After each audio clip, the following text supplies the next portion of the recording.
अंदरिकी नमस्ते welcome back to my channel this is Sarika from twin mom lifestyle and beauty మీలో నా channel ఎవరైనా first time చూస్తున్నారా subscribe చేసుకోండి।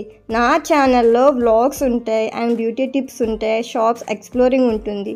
సో వీడియోని అయితే ఎక్కడ మిస్ చేయకుండా వీడియోని అయితే చూడండి। సో ఇవాల్టి వ్లాగ్ వచ్చేసి క్రిస్మస్ డే రోజు వ్లాగ్ని షేర్ చేస్తున్నానండి। క్రిస్మస్ అంటే అందరికీ హాలిడే కదా, సో పిల్లలకు కూడా స్కూల్ హాలిడే। సో ఆ రోజు అయితే మేము లేట్గా లేచాము।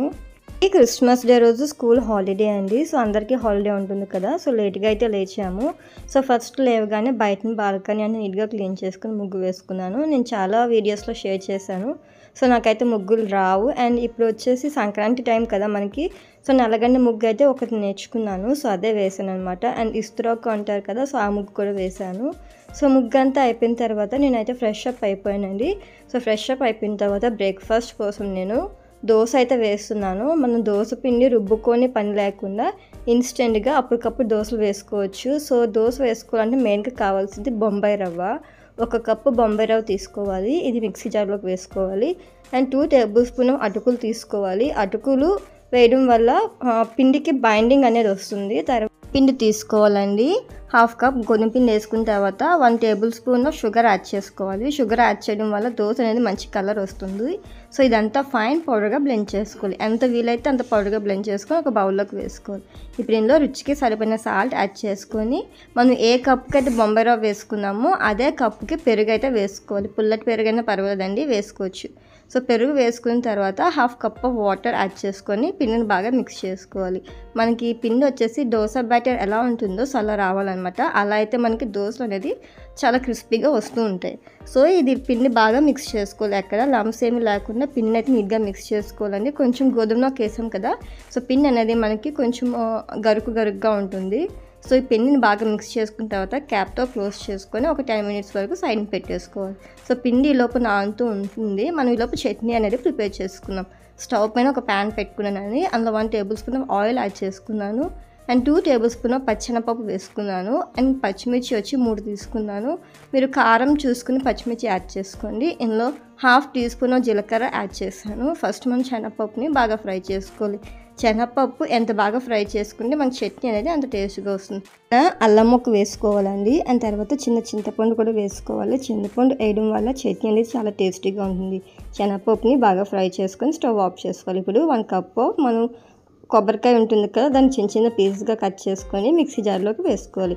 కొబ్బరి ముక్కల్ని ఫ్రై చేయాల్సిన అవసరం లేదండి, ఫ్రై చేయకుండా వేసుకుంటే చట్నీ అనేది టేస్ట్గా ఉంటుంది। మనం ముందుగా వేయించి పెట్టుకున్న పచ్చెనపప్పు కూడా ఇందులోకి వేసుకొని రుచికి సరిపోయినంత సాల్ట్ యాడ్ చేసుకొని కొంచెం వాటర్ యాడ్ చేసుకొని చట్నీకి బాగా బ్లెండ్ చేసుకోవాలి। ఎంత ఫైన్గా బ్లెండ్ చేసుకుంటే చట్నీ అనేది మనకి అంత మంచిగా టేస్ట్ అనేది వస్తుందండి।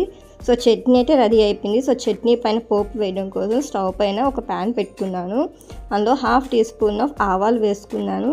అండ్ కొంచెం కరివేపాకు, ఒక 2 ఎండుమిర్చి వేసుకొని ఇందులో కొంచెం ఇంగువ యాడ్ చేసుకొని చట్నీ పోపు అనేది రెడీ చేశాను। ఈ పోపుని తీసుకెళ్ళి చట్నీలోకి వేసేసుకున్నానండి। సో మనకి చట్నీ అయితే రెడీ అయిపోయింది। ఈలో పిండి కూడా నానుతుంది, ఒకసారి పిండి కూడా మనం చెక్ చేసుకుందాం। దోశ బ్యాటర్ కదా, సో దోశకి ఎలా సరిపోతుందో అలా చూసుకొని కొంచెం వాటర్ యాడ్ చేసుకోవాలి। తర్వాత స్టవ్ పైన అయితే ఒక ప్యాన్ పెట్టుకున్నానండి। సో ప్యాన్ బాగా హీట్ అయిన తర్వాత కొంచెం ఆయిల్తో టిష్యూ పేపర్తో రబ్ చేసుకుంటున్నాను।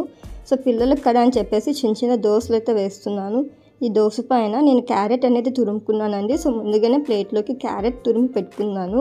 సో ఈ దోశ పైన కొంచెం క్యారెట్ అనేది వేస్తున్నాను। సో పిల్లలకి కొంచెం హెల్దీ బ్రేక్ఫాస్ట్ ఇస్తే మంచిదని చెప్పేసి క్యారెట్ అయితే వేస్తున్నాను। వాళ్ళైతే యాక్చువల్గా చట్నీ అది ముంచుకొని తినరు, సో అందుకని సో క్యారెట్ కానీ బీట్రూట్ కానీ ఇలా దోశల మీద వేసి ఇచ్చేస్తే సో వాళ్ళకి నచ్చుతుంది అండ్ చూడడానికి కలర్ఫుల్గా ఉంటుంది అండ్ వాళ్ళు తింటారు కూడా। సో మా పిల్లలకైతే క్యారెట్ అండ్ బీట్రూట్ అయితే ఇష్టం, సో పచ్చిగానే తినేస్తారు। సో నేను కొంచెం హెల్దీ పర్పస్ కోసం చూసుకొని క్యారెట్ అయితే యాడ్ చేస్తాను దోశ పైన। లేదు అనుకుంటే దోశ బ్యాటర్లోనే మనం క్యారెట్ కూడా మిక్స్ చేసుకోవచ్చు। కొంచెం ఆనియన్స్ అండ్ చిన్న అల్లం ముక్క, పచ్చిమిర్చి, తర్వాత క్యారెట్ అండ్ బీట్రూట్, కొత్తిమీర ఇవన్నీ తురుముకుని దోశలో వేసుకోవచ్చు। సో అలా అయినా బాగానే ఉంటుంది। సో వాళ్ళైతే అందులో వేస్తే క్యారెట్ ఏరేస్తారని చెప్పేసి వాళ్ళకి కొంచెం కలర్ఫుల్గా కనిపించడం కోసం పైన అయితే నేను క్యారెట్ అనేది వేస్తున్నానండి। ఈలోపు పిల్లలు కూడా కొంచెం బ్రష్ చేసేసి ఫ్రెష్ అప్ అయిపోయారు। వాళ్ళు మార్నింగ్ లేవగానే ఫస్ట్ ఖర్జూరం కానీ డ్రై ఫ్రూట్స్ కానీ ఏమైనా ఇచ్చేస్తాను। సో 1/2 అన్ అవర్ గ్యాప్ ఇచ్చి వాళ్ళకి బ్రేక్ఫాస్ట్ అనేది పెడతాను। సో స్కూల్కి వెళ్ళేటప్పుడు అయితే 1/2 అన్ అవర్ గ్యాప్ కూడా వాళ్ళకి ఉండదు। సో మార్నింగ్ లేవగానే బ్రష్ చేయగానే కొంచెం బ్రేక్ఫాస్ట్ అది పెట్టేస్తాను అండ్ రెడీ అయిపోతారు।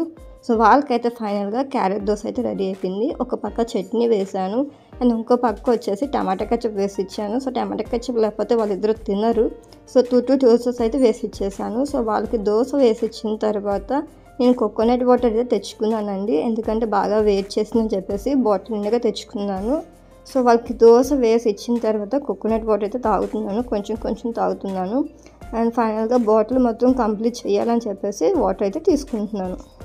ఎర్లీ మార్నింగ్ 2 లీటర్స్ వాటర్ తాగాలి అని అందరూ చెప్తూ ఉంటారు కదా. సో డాక్టర్స్ కూడా చెప్తారు, కాకపోతే మనమైతే ఫాలో అవ్వము. సో అలా తాగితే కనుక ఫేస్లో అనేది గ్లో అనేది వస్తుందంట. సో పింపుల్స్ అవి ఉన్న వాళ్ళు కూడా పోతుంది. నా స్కిన్ వచ్చేసి ఆయిలీ స్కిన్ అనమాట. వాటర్ తాగనని చెప్పేసి కోకోనట్ వాటర్ అయితే తెచ్చుకున్నాను. సో బాటిల్ అయితే కంప్లీట్ చేసేసాను. సో 1/2 అవర్ తర్వాత బ్రేక్ఫాస్ట్ అయితే చేస్తున్నానండి. అండ్ దోశ వచ్చేసి మనకి కట్టమిఠా టైప్లో ఉంది అండ్ కొంచెం స్వీట్గా అండ్ కొంచెం చప్పగా ఉంది. అండ్ చట్నీ అయితే చాలా బాగుంది. పచ్చి కొబ్బరి వేసి మనం చట్నీ ప్రిపేర్ చేసాం కదా. సో చట్నీ కూడా చాలా బాగుంది. సో నేనైతే బ్రేక్ఫాస్ట్ చేసేసాను. సో బ్రేక్ఫాస్ట్ చేసేసిన తర్వాత కొన్ని ఐటమ్స్ అయితే ఉన్నాయి. సో అవి గ్లాస్ జార్లోకి వేసుకోవాలని చెప్పేసి గ్లాస్ జార్లోకి వేసుకుంటున్నాను. అండ్ ఒక పక్క స్టవ్ పైన పిల్లలకి స్నానం కోసం వాటర్ పెట్టాను అండ్ ఇంకో పక్క రైస్ అయితే పెట్టానండి. మేము వచ్చేసి అన్నం ఎప్పుడు వార్చుకుంటాము, పిల్లలకి కుక్కర్ అన్నం పడదనమాట. సో వామిటింగ్స్ అవి అయిపోతాయి. సో అది కొంచెం హెవీగా ఉంటుంది కదా. సో డైజెస్ట్ అవ్వక వామిటింగ్స్ అయిపోతుందని చెప్పేసి అన్నం ఎప్పుడు వార్చుకుంటాము. సో తర్వాత ఇవన్నీ నేను ఒక కశ్యప్ అనే షాప్లో తెచ్చుకున్నానండి. సో ఇవన్నీ బాటిల్స్లోకి అయితే వేస్తున్నాను. ప్యాకెట్స్తో ఉంటే అలాగా పాడైపోతాయి అని చెప్పేసి బాటిల్స్లోకి వేసుకుంటున్నాను. వాటర్ మిలన్ గింజలు, గసగసాలు, గ్రీన్ కలర్ సీడ్స్ ఉంటాయి కదా. సో అవి కూడా తెప్పించుకున్నాను. యాక్చువల్గా వాటర్ మెలన్ సీడ్స్ వచ్చేసి నేను ప్లమ్ కేక్ ప్రిపేర్ చేద్దామని చెప్పి తెచ్చుకున్నాను అనమాట. సో ఇవన్నీ గ్లాస్ బాటిల్స్లోకి వేసేసి కబోర్డ్లో అయితే పెట్టుకుంటాను. అండ్ గసగసాలు కూడా మనం నాన్ వెజ్ కర్రీస్ అవి ప్రిపేర్ చేస్తాం కదా. సో వాటికి కూడా కావాలని చెప్పేసి నేనైతే గసగసాలు ఒక 100 గ్రామ్స్ అలా తెప్పించుకున్నాను. అండ్ తర్వాత వచ్చేసి మిగతావన్నీ కూడా 100 గ్రామ్స్ తెప్పించుకున్నాను. అండ్ వాటర్ మెలన్ సీడ్స్ కొంచెం ఎక్కువ తెప్పించుకున్నాను, ఎందుకంటే కేక్స్ అవి ప్రిపేర్ చేస్తానని చెప్పేసి. సో ప్లమ్ కేక్ అయితే కంపల్సరీ వాటర్ మెలన్ సీడ్స్ కావాలి, లేకపోయినా పర్వాలేదు, ఇట్స్ ఆప్షనల్ అనమాట. వాటర్ మెలన్ సీడ్స్ వేసుకుంటే బాగుంటుంది. సో సంక్రాంతికి చాలామంది ఇప్పటి నుంచే కబోర్డ్స్ అవి నీట్గా సర్దుకోవడం, ఇల్లు క్లీన్ చేసుకోవడం చేస్తారు కదా. సో నేనైతే ఇంకా అయితే స్టార్ట్ చేయలేదు. సో చాలామంది అయితే స్టార్ట్ చేసేస్తారు. సో ఆఫ్టర్ పీరియడ్స్ నేను చేద్దామని చెప్పేసి ఇంతవరకు అయితే ఏమీ సర్దలేదు. అండ్ ఈ గీ ప్యాకెట్ వచ్చేసి కార్తీక మాసంలో తీసుకున్నామండి డిమార్ట్లో. సో మనం లాస్ట్ తులసమ్మ తల్లికి దీపం పెడతాం కదా, పూల పాడ్యమి అని చెప్పేసి, వాటి కోసం తెచ్చుకున్నాను. 360 ఒత్తులు ఇవన్నీ నానపెట్టి చేసుకుందామని చెప్పేసి. సో అప్పుడు నాకు 3 days అని చెప్పేసి నేనైతే ఒత్తులు అవి నానేయలేదు. అండ్ తర్వాత పూజ కూడా చేసుకోలేదు. సో ఆ గీ ప్యాకెట్ అలానే ఉండిపోయింది. సరే దేవుడికని తెచ్చుకున్నాం కదా అని చెప్పేసి దేవుడి నైవేద్యాలు అవి ప్రిపేర్ చేయడానికైనా పనికి వస్తుందని చెప్పేసి ఒక గ్లాస్ జార్లోకి అయితే వేసి పెట్టుకుంటున్నానండి. చెప్పాలి అంటే గీ అనేది నేను ఎక్కువగా మేగడ ఉంటుంది కదా. సో మేము కౌ మిల్క్ తీసుకుంటాం పిల్లలకి. సో నాకు వీక్కి ఒక 1/2 kg వరకు మేగడైతే వస్తుంది, ఎందుకంటే అది చాలా ఫ్యాట్ ఉన్న మేగడ కూడా వస్తుంది. సో నేనైతే గీ ప్రిపేర్ చేసేసుకుంటాను. దేవుడి వరకు మాత్రమే బయట నుంచి తెచ్చుకుంటాను. సో ఇది వచ్చేసి మిల్క్ మిస్ట్ తెచ్చుకున్నాను. లాస్ట్ టైం విశాఖ డైరీ తెచ్చుకున్నాను, అది బాగానే ఉంది. సో ఒక బాటిల్ అయితే అయిపోయింది కార్తీక మాసంలో. సెకండ్ బాటిల్ అయితే నేను ఇలా గ్లాస్ జార్లోకి వేసేసి స్టోర్ చేసుకున్నాను. తర్వాత ప్లమ్ కేక్ ప్రిపేర్ చేసుకోవడానికి కొన్ని ఐటమ్స్ అయితే చూపిస్తున్నానండి. ఒక 2 tablespoon వాటర్ మిలన్ గింజలు అండ్ ఖర్జూరం, జీడిపప్పుని చిన్న పీసెస్గా కట్ చేసి వేసుకోవాలి. బ్లాక్ కిస్మిస్, ఎల్లో కిస్మిస్, బాదం కూడా చాప్ చేసి వేసుకోవాలి. అండ్ టూటీ ఫ్రూటీ అనేది మన దగ్గర ఏమున్నా పర్వాలేదు. సో ఇవన్నీ మనం ప్లమ్ కేక్కి యూజ్ చేస్తామండి. సో మన దగ్గర ఏ ఇంగ్రీడియంట్స్ ఉన్నా పర్వాలేదు, ఏమీ లేవు అనుకుంటే కొంచెం కాజు అండ్ కిస్మిస్ ఉన్నా కూడా సరిపోతుంది ప్లమ్ కేక్కి. సో ఇప్పుడైతే స్టవ్ పైన ఒక ప్యాన్ పెట్టుకున్నాను. ప్యాన్లోకి 1 cup ఆఫ్ షుగర్ యాడ్ చేశాను. షుగర్ యాడ్ చేసిన తర్వాత స్టవ్ని లో ఫ్లేమ్లో పెట్టుకొని షుగర్ని మెల్ట్ చేసుకోవాలండి. హై ఫ్లేమ్లో పెట్టామంటే షుగర్ అనేది మనకి అంత బాగా క్యారమలైజ్ అవ్వదు. షుగర్ని లో ఫ్లేమ్లో పెట్టుకొని మెల్లిమెల్లిగా క్యారమలైజ్ చేసుకున్నప్పుడు మిక్స్ చేసుకోవాలి. షుగర్ అనేది మనకి టోటల్గా బ్రౌన్ కలర్లోకి వచ్చేయాలి. సో ఇలా అయితే మనకి క్యారమెల్స్ అనేది ప్రిపేర్ అయిపోయినట్టు. మెయిన్గా ఈ ప్లమ్ కేక్కి చాలామంది ఏం చేస్తారంటే సోక్ చేసుకుంటారు, అంటే నానపెట్టుకొని కిస్మిస్ ఇవన్నీ నానపెట్టి వేస్తారు. అలా నానపెట్టే పని లేకుండా ఇన్స్టెంట్గా ఎలా ప్రిపేర్ చేసుకునేది మీకు చూపిస్తున్నాను. మనం క్యారమిల్ అనేది రెడీ అయిపోయింది కదా, ఇప్పుడు ఇందులో 1/2 కప్ ఆఫ్ వాటర్ యాడ్ చేసుకొని బాగా మిక్స్ చేసుకోవాలి. ఇలా మిక్స్ చేసుకున్న కొద్దీ మనకి క్యారమిల్ అనేది కొంచెం బబుల్గా వస్తుంది. సో టెన్షన్ ఏమీ పడవసరం లేదు. మనకి బ్రౌనిష్ కలర్లో క్యారమిల్ అనేది రెడీ అవ్వాలి. ఇలా రెడీ అయితే మనకి క్యారమిల్ అనేది పర్ఫెక్ట్గా వస్తుంది. మీకు క్యారమిల్ పర్ఫెక్ట్గా రావాలని మీరు ఒకసారి చెక్ చేసుకోవాలి అనుకుంటే కొంచెం వాటర్లో ఈ క్యారమిల్ని వేయండి. అది కనుక మనకి గట్టిగా పాకంలాగా వస్తే క్యారమిల్ అనేది రెడీ అయిపోయినట్టు. ఇప్పుడు స్టవ్ ఆఫ్ చేసుకొని మనం ముందుగా రెడీ చేసి పెట్టుకున్న డ్రై ఫ్రూట్స్ అన్ని ఇందులోకి వేసుకోవాలి. వేడిగా ఉన్న పాకంలో డ్రై ఫ్రూట్స్ వేసుకోవడం వల్ల పాకం అంతా డ్రై ఫ్రూట్స్ పీల్చుతుంది. మనం నానపెట్టాల్సిన పని కూడా ఉంది, ఎందుకంటే వేడిగా ఉంటుంది కాబట్టి. ఫస్ట్ అయితే నేను బ్లాక్ కిస్మిస్ వేసుకున్నాను, వాటర్మెలన్ సీడ్స్ వేసుకున్నాను. అన్నీ 1/2 క్వాంటిటీ వేసుకుంటున్నాను, ఎందుకంటే కేక్ బేస్ చేసిన తర్వాత పైన గార్నిష్ కోసం కొంచెం ఉంచేసాను. అండ్ రెడ్ చెర్రీ, తర్వాత వచ్చేసి ఫైన్గా చాప్ చేసుకున్న ఆల్మండ్స్, కాజు కూడా వేసుకున్నాను, ఎల్లో కిస్మిస్ వేసుకున్నాను. సో ఇవన్నీ వేసుకొని బాగా మిక్స్ చేసుకోవాలి. ఇలా మిక్స్ చేసుకొని ఒక 1/2 అవర్ వరకు సైడ్కి పెట్టేసుకోవాలి. మనకి ఇది బాగా చల్లగా అయితేనే కేక్లోకి వేసుకోవాలి. సో ఫస్ట్ అయితే నేను 6 ఇంచెస్ కేక్ మౌల్డ్ తీసుకున్నానండి. కేక్ మౌల్డ్కి ఆయిల్తో గ్రీస్ చేస్తాను. మీ దగ్గర కేక్ మౌల్డ్ లేకపోతే స్టీల్ బౌల్స్ ఉంటాయి కదా, సో స్టీల్ బౌల్ అయినా తీసుకోవచ్చు. అది కూడా ఫ్లాట్గా ఉన్న బౌల్ తీసుకుంటే కేక్ అనేది మనకి బాగా వస్తుంది, అంటే ఉబ్బుగా రాకుండా ఉంటుంది. సో ఫ్లాట్గా ఉన్నదైతే తీసుకోవాలి. కేక్ మౌల్డ్ చుట్టూ నేను ఆయిల్తో గ్రీస్ చేసుకున్నాను. ఇప్పుడు ఇందులో బటర్ పేపర్ వేస్తున్నాను. మీ దగ్గర బటర్ పేపర్ లేకపోతే మైదాతో డస్టింగ్ చేసుకున్నా పర్వాలేదండి. సో బటర్ పేపర్ వేసిన తర్వాత ఒకసారి ఆయిల్తో గ్రీస్ చేసుకున్నాను. అండ్ బార్డర్స్ కూడా నేను బటర్ పేపర్ అనేది పెడుతున్నాను, ఎందుకంటే ప్లమ్ కేక్ అనేది మనకి పైకి బాగా పొంగుతుంది అనమాట. సో వాటి కోసమే సైడ్ కూడా బటర్ పేపర్ వేస్తున్నాను. మీ దగ్గర బటర్ పేపర్ లేకపోతే సైడ్స్ కూడా మైదాతో డస్టింగ్ చేసుకోవచ్చు. బటర్ పేపర్ వేసుకొని బౌల్ని నీట్గా ఆయిల్తో గ్రీస్ చేసుకొని ఒక సైడ్కి పెట్టేసుకోవాలి. మనకి ఇప్పుడు బౌల్ అయితే రెడీ అయిపోయింది. ఇప్పుడు తర్వాత ఒక బౌల్ తీసుకోవాలి, అందులో 1 కప్ ఆఫ్ మిల్క్ యాడ్ చేసుకోవాలి. మిల్క్ తీసుకున్నప్పుడు రూమ్ టెంపరేచర్లో ఉన్న మిల్క్ తీసుకోండి. బాయిల్డ్ మిల్క్ అయినా పర్వాలేదు, పచ్చి పాలైనా పర్వాలేదు, కాకపోతే అది రూమ్ టెంపరేచర్లో ఉండాలి. అండ్ 1/4 కప్ ఆఫ్ ఆయిల్ తీసుకుంటున్నాను. And 1 table spoon vanilla essence add చేస్తున్నాను. దీన్ని మనం 5 to 6 మినిట్స్ వరకు బాగా మిక్స్ చేసుకోవాలి. ఇది ఎంత బాగా మిక్స్ చేస్తే కేక్ అనేది మీకు అంత ఫ్లఫీగా వస్తుందండి. బాగా మిక్స్ చేసుకోకపోతే కేక్ అనేది ఫ్లఫీగా రాదు. ఇలా మిక్స్ చేసుకున్న తర్వాత దీనిపైన ఒక స్ట్రైనర్ పెడుతున్నాను. ఈ స్ట్రైనర్లో 1 కప్ ఆఫ్ మైదా యాడ్ చేస్తున్నాను. మైదా ప్లేస్లో మీరు గోధుమ పిండిని యాడ్ చేసుకోవచ్చు. మైదా వేసుకున్న తర్వాత 1/2 teaspoon baking soda add చేసుకోవాలి. And 1 tablespoon baking powder add చేసుకోవాలి.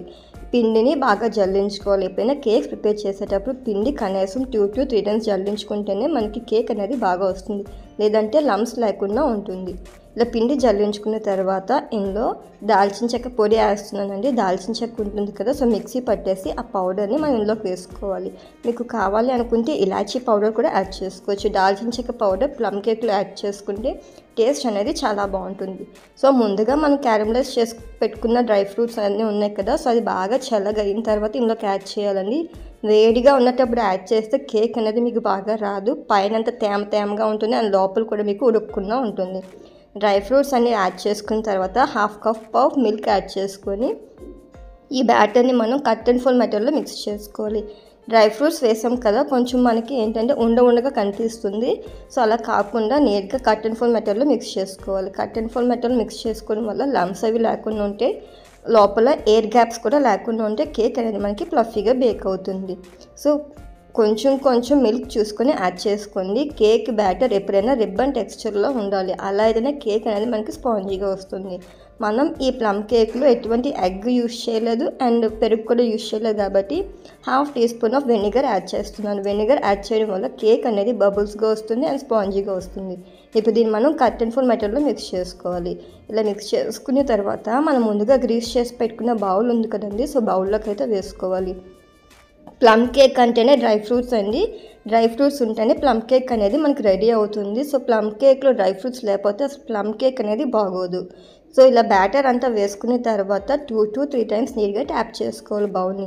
బౌల్ ఎందుకు ట్యాప్ చేసుకోవాలంటే లోపల ఎయిర్ గ్యాప్స్ ఉంటాయి కాబట్టి ట్యాప్ చేసుకోవడం వల్ల మనం వేసే బ్యాటర్ అనేది లెవెల్గా ఉంటుంది అండ్ కేక్ అనేది మనకి పైకి ఉబ్బకుండా ఉంటుంది. కొంతమందికి చిన్న డౌ షేప్ వచ్చేస్తుంది, స్ట్రైట్గా రాకుండా ఉంటుంది. సో అలా కాకుండా ట్యాప్ చేసుకుంటే మనకి ఈక్వల్గా వస్తుంది. సో దీనిపైన మనం ముందుగా చాప్ చేసి పెట్టుకున్న డ్రై ఫ్రూట్స్ అయితే వేస్తున్నాను. బ్లాక్ కిస్మిస్, ఎల్లో కిస్మిస్, ఫైన్గా చాప్ చేసుకున్న ఆల్మండ్ అండ్ కాజు కూడా వేస్తున్నాను. మీకు కావాలనుకుంటే పిస్తా కూడా యాడ్ చేసుకోవచ్చు. ఇప్పుడు స్టవ్ పైన కుక్కర్ ప్యాన్ పెట్టుకోవాలి. అందులో ఒక స్టాండ్ పెట్టుకొని స్టవ్ని మీడియం ఫ్లేమ్లో పెట్టుకొని 10 minutes వరకు ప్రీహీట్ చేసుకోవాలి. ప్రీహీట్ చేసుకున్న తర్వాత కేక్ బౌల్లోనే పెట్టాలండి. ముందే చెప్తున్నాను, ప్రీహీట్ చేసుకోకపోతే మీకు కేక్ అనేది అంత బాగా ఉడకదు, లోపల పచ్చి పచ్చిగా ఉంటుంది. 10 minutes తర్వాత క్యాప్ తీసేసి మనం రెడీ చేసి పెట్టిన బౌల్ని కుక్కర్ ప్యాన్లో పెట్టుకొని కనీసం 45 minutes వరకు బేక్ చేసుకోవాలి. 45 minutes తర్వాత లోపల ఒక టూత్పిక్ పెట్టి చూడాలి ఉడికిందా లేదా అనేది. టూత్పిక్ కనుక ఇంకా అంటుకుంటే బ్యాటర్ ఇంకొక 5 minutes కానీ 6 minutes కానీ పెట్టుకోవాలి. లేదు బ్యాటర్ ఏమీ అంటుకోలేదంటే మనకి కేక్ అనేది పర్ఫెక్ట్గా బేక్ అయిపోతుంది. మినిమం మనకి 35 minutes నుంచి 45 minutes వరకు కేక్ అనేది బేక్ అవుతుందండి. అదే ఓవెన్ ఉన్న వాళ్ళైతే 180 degrees టెంపరేచర్లో పెట్టుకోవాలి. 3 minutes ప్రీహీట్ చేసుకున్న తర్వాత మనం కంపల్సరీ 45 minutes వరకు బేక్ చేసుకోవాలి ఓవెన్లో అయితే. అలా అయితే మనకి పర్ఫెక్ట్గా కేక్ అనేది బేక్ అయిపోతుంది.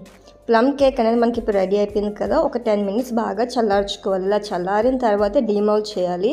వేడిగా ఉన్నప్పుడు డీమౌల్డ్ చేస్తే కేక్ అనేది లోపల మనకి పచ్చిగా ఉండిపోతుంది అండ్ వేడి మీద తేమగా అంటుకుంటుంది.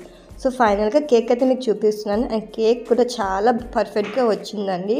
సో ఈ కేక్ని మీరు ఇంట్లో ట్రై చేయండి. ఎలా వచ్చిందో నాకు కామెంట్ సెక్షన్లో షేర్ చేయండి. హ్యాపీగా న్యూ ఇయర్కి మనం ఇంట్లోనే కేక్ ప్రిపేర్ చేసుకున్నామంటే అది చాలా ఫ్రెష్గా ఉంటుంది అండ్ హ్యాపీగా మనం తినొచ్చు. కేక్ అనేది చాలా కష్టం అని అందరూ అనుకుంటారు, కష్టమేం కాదండి. ఒక 1/2 hour కేక్ కోసం మనం స్పెండ్ చేస్తే కేక్ అనేది ఈజీగా మనం ఇంట్లో ప్రిపేర్ చేసేసుకోవచ్చు అనమాట. అండ్ మీకు కట్ చేసి కూడా చూపిస్తున్నాను లోపల అనేది మనకి ఎలా వచ్చింది అనేది. సో లోపల చూస్తే మనకి ప్రతి బైట్లో డ్రై ఫ్రూట్ అనేది ఉంటుంది అండ్ పైన కూడా మనం డ్రై ఫ్రూట్ వేసుకున్నాము. మీరు మైదా ప్లేస్లో గోధుమ పిండి అయినా యాడ్ చేసుకోవచ్చు. సో ఇలా అయితే ప్లమ్ కేక్ని రెడీ చేసి మీకు చూపించాను. మీ అందరికీ ఈ కేక్ రెసిపీ నచ్చింది అనుకుంటున్నాను. నా వ్లాగ్ కనుక మీకు నచ్చినట్లయితే please subscribe to my channel.